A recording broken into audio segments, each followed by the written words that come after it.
ಬಂಟ್ವಾಳ ತಾಲೂಕು ಕಕ್ಕೆಪದವು ಕಡಂಬಿಲ್ತಾಯ ಕೊಡಮಣಿತಾಯಿ ಸಾಣ ಬ್ರಹ್ಮವೈದ್ಯರ್ಕಳ ಗರುಡಿದ ಪೆರಪ ಪ್ರತಿಷ್ಠೆ ಬ್ರಹ್ಮಕಲಶದ ಧಾರ್ಮಿಕ ಕಾರ್ಯಲಿಡು ಶನಿವಾರ ನವಗ್ರಹ ಯಾಗ ಮೃತ್ಯುಂಜಯ ಯಾಗ ನಡೆತಂಡ ಬಾದ್ರಡ್ದು ಗುತ್ತುಡ್ದು ದೈಯಲಿನ ಬಂಡಾರ ವತ್ತಂಡ.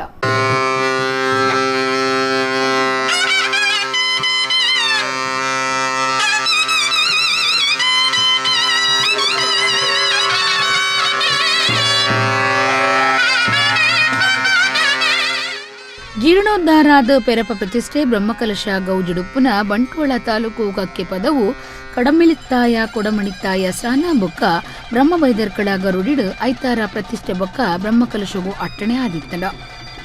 ನಡುವಂತಾಡಿ ಬಾಲಕೃಷ್ಣ ಪಾಂಗಣ್ಣಾಯರ್ನ ಮಾರ್ಗದರ್ಶನುಡು ಕಕ್ಯ ಶ್ರೀನಿವಾಸ ಅರ್ಮುಡುತ್ತಾಯರ್ ಇತದು ಕ್ಷೇತ್ರದ ಆಸರಣ್ಯರ ಕಕ್ಯ ರಾಜೇಂದ್ರ ಅರ್ಮುಡುತ್ತಾಯರ್ನ ದುಂಬಾಳ್ತಿಡು ನವಗ್ರಹ ಯಾಗ ಸಂಜೀವನ ಮೃತ್ಯುಂಜಯ ಯಾಗ ನಡಪಾಯರ ಬಾದ್ರಡ್ದು ಗುತ್ತುಡ್ದು ಕಡಂಬಿಲ್ತಾಯ ಬೊಕ್ಕ ಕೊಡಮಣಿತಾಯಿ ದೈವಲಿನ ಬಂಡಾರ ಗರುಡಿಗೆ ಬತ್ತಂಡ. ಬ್ರಹ್ಮಕಲಶ ಸಮಿತಿದ ಗುರ್ಕಾರ್ಯರು ಸೇಸಪ್ಪ ಕೋಟ್ಯಾನ್ ಪಚ್ಚಿ ನಡ್ಕ ಬಾದ್ರಡ್ದು ಗುತ್ತುದಕ್ಕಲು ಸಂಚಾಲಕಿಯರು ಚಿತ್ತರಂಜನ್ ಕಂಕನಾಡಿ ಕಾರ್ಯ ಗುರ್ಕಾರ್ಯರು ಪದ್ಮಶೇಖರ್ ಜೈನ್ ಬಲ್ಲುಡಿ ಗುತ್ತು ಸಂಚಾಲಕಿಯರು ರೋಹಿನಾಥ್ ಪಾದೆ ಪುನರ್ನಿರ್ಮಾಣ ಮೇಲ್ ಜವಾಬ್ದಾರಿ ಸಮಿತಿದ ಗುರ್ಕಾರ್ಯರು ಚೆನ್ನಪ್ಪ ಸಾಲ್ಯಾನ ಜೋಡಿ ಜೀರ್ಣೋದ್ಧಾರ ಸಮಿತಿದ ಗುರ್ಕಾರ್ಯರು ಮಾಯಿಲಪ್ಪ ಸಾಲ್ಯಾನ್ ಪ್ರಧಾನ ಕಾರ್ಯಂತಿರು ಡಿ ಕಯ್ಯ ಕುಲಾಲ್ ಕೋಶಾಧಿಕಾರಿ ಚಂದ್ರಶೇಖರ್ ಬೊಕ್ಕ ಮಾತಾ ಪದಾಧಿಕಾರಿಗಳು ಸದಸ್ಯರು ಭಕ್ತರು ಪಾಲ್ದೆತ್ತೊಂಡಿರು. ಮಧ್ಯಾಹ್ನ ಭಕ್ತರಿಗೆ ಗುಣಪ ಪ್ರಸಾದ ಸೇವೆ ಇತ್ತಂಡ.